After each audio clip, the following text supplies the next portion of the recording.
ಹಿರಿಯ ಪರಿಷತ್ ಸದಸ್ಯರಾದಂತಹ ಎಚ್ ವಿಶ್ವನಾಥ್ ಅವರು ನಮ್ಮ ಜೊತೆಗಿದ್ದಾರೆ. ಸರ್, ನಿಮ್ಮ ಜೊತೆ ಸಾಕಷ್ಟು ವಿಚಾರಗಳ ಕುರಿತು ಮಾತನಾಡೋದಿದೆ. ಅದರ ಮೊದಲನೇದಾಗಿ ಈಗ ಕಾಂಗ್ರೆಸ್ನಲ್ಲಿ ನಾಯಕತ್ವ ಗೊಂದಲದ ಬಗ್ಗೆ ಸಾಕಷ್ಟು ಚರ್ಚೆ ಆಗ್ತಾ ಇದೆ. ಅದ್ರ ಬಗ್ಗೆ ನೀವು ಏನು ಹೇಳ್ತೀರಿ? ಈಗಾಗಲೇ ಭಾಳಷ್ಟು ಚರ್ಚೆಗಳು ಆಗಿ ಏನೋ ಒಂದು ಕೊನೆ ಮಾಡ್ಬೋದು ಹೈಕಮಾಂಡ್ನವರು ಅಂತಕ್ಕಂಥ ಒಂದು ಆಶೆ ಎಲ್ರಿಗೂ ಇದೆ. ಏಕೆಂದರೆ ಡಿ ಕೆ ಶಿವಕುಮಾರ್ಗೂ ಅವಕಾಶ ಮಾಡಿಕೊಡ್ಬೇಕಾಗುತ್ತೆ. ಅವ್ರ ಕಾಂಟ್ರಿಬ್ಯೂಷನ್ ಕೂಡ ಇದೆ. 136 ಸೀಟು ಹಿಂದಿನ ವಿಧಾನಸಭಾ ಚುನಾವಣೆಯಲ್ಲಿ ಅಷ್ಟೆಲ್ಲ ಬರಬೇಕು ಅಂತಂದರೆ ಡಿ ಕೆ ಶಿವಕುಮಾರ್ ಅವ್ರದ್ದು ಇದೆ. ಮತ್ತು ಅವ್ರ ಸಮಾಜದವರು ಕೂಡ ಕಾಂಗ್ರೆಸ್ಗೆ ಹೆಚ್ಚು ಓಟ್ ಹಾಕಿದ್ದಾರೆ.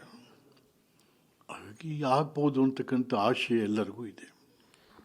ಸರ್, ಅವರು ಈಗಾಗಲೇ ಪಕ್ಷವನ್ನು ಸಂಘಟಿಸಿ ರಾಜ್ಯದಲ್ಲಿ ಸರ್ಕಾರವನ್ನು ತಂದವರು. ಕಳೆದ 2.5 ವರ್ಷದಿಂದ DCM ಸ್ಥಾನದಲ್ಲಿ ಮುಂದುವರಿತಾ ಇದ್ದಾರೆ.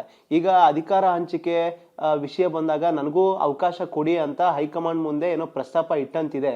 ಇದಕ್ಕೆ ಅವರ ಪರ ನಿಂತ ಶಾಸಕರು ನಮ್ಮ ನಾಯಕರಿಗೂ ಅವಕಾಶ ಕೊಡಿ ಅಂತ ಇದ್ದಾರೆ. ಬಟ್ CM ಅವ್ರ ಕಡೆ ಬಣದವರು ಇಲ್ಲ, CM ಸಿದ್ದರಾಮಯ್ಯ ಅವರೇ 5 ವರ್ಷ CM ಆಗಿರ್ತಾರೆ ಅಂತ ಹೇಳ್ತಿದ್ದಾರೆ. ನಿಜ, ಎಲ್ಲರೂ ಅವರವ್ರ ಲೀಡರ್ ಬಗ್ಗೆ ಮಾತಾಡ್ತಾ ಇದ್ದಾರೆ. ಇಲ್ಲಿ ಒಂದು ಗಮನಿಸ್ಬೇಕು ನಾವು.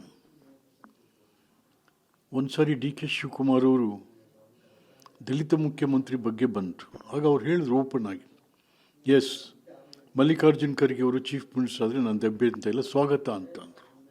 ಮತ್ತು ಅದಕ್ಕಿಂತ ಇನ್ನೇನು ಬೇಕು? ಹೇಳಾಗಿದೆ ಅವರು, ನಂದೇನು ಅಭ್ಯಂತರ ಇಲ್ಲ.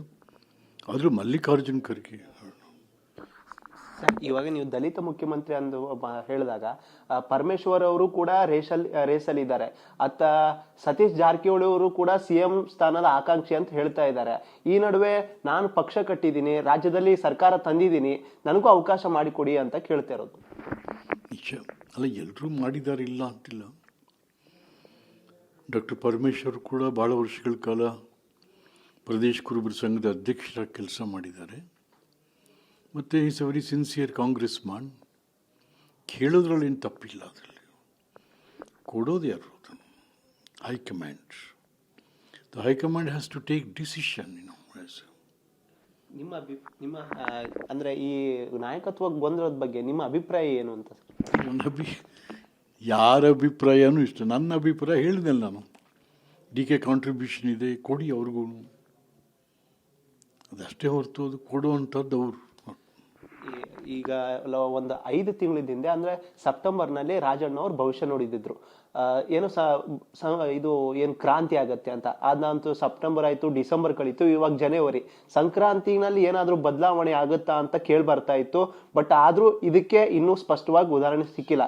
ಈ ನಡುವೆ DCM DK ಶಿವಕುಮಾರ್ಗೆ ಅಸ್ಸಾಂ ವೀಕ್ಷಕರಾಗಿ ಈಗ ಉಸ್ತುವಾರಿ ನೀಡಲಾಗಿದೆ.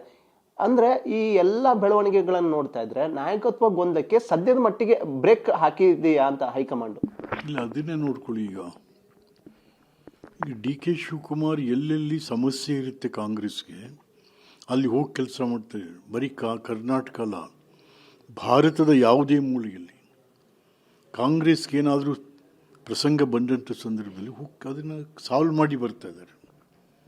ಸೊ ಹಾಗಾಗಿ ಅಂಥ ಕೆಲಸ ಎಂದಾದರೂ ಸಿದ್ದರಾಮಯ್ಯ ಮಾಡಿದಾರಾ? ಪಾರ್ಟಿ ಕೆಲಸನ? No, never. ಹಾಗಾಗಿ ಅವರು ಅಸ್ಸಾಂಗೆ ಇದಾಗಿ ಹೋಗ್ಬಿಡ್ತಾರೆ ಅಂದ ತಕ್ಷಣ ಏನೂ ಆಗಲ್ಲ. ಎಸ್, ಅದ್ರ ಪಾಡ್ಗೆ ಅದು, ಇದ್ರ ಪಾಡಿಗೆ. ಇದೆಲ್ಲವನ್ನು ನೋಡ್ತಾ ಇದ್ರೆ ಸರ್, ಮುಂದೆ ಅಂದ್ರೆ ಇದೇ ಅವಧಿಯಲ್ಲಿ DCM ಅವ್ರಿಗೆ ಅವಕಾಶ ಸಿಗ್ಬಹುದಾ? CM ಸಿದ್ದರಾಮಯ್ಯನವರು ಏನಾದರೂ ತಮ್ಮ ಸ್ಥಾನವನ್ನು ಬಿಟ್ಟು ಕೊಡ್ತಾರಾ ಅಂತ? ಅಲ್ಲ, ಸ್ಥಾನ ಬಿಟ್ಕೊಡೋದು ತಗೊಳ್ಳೋದು ಇವ್ರದ್ದು ಯಾರ್ದು ಅಲ್ಲ. ಅದು ಹೈಕಮಾಂಡ್ಗೆ ಸಂಬಂಧಪಟ್ಟಂಥ ವಿಚಾರ.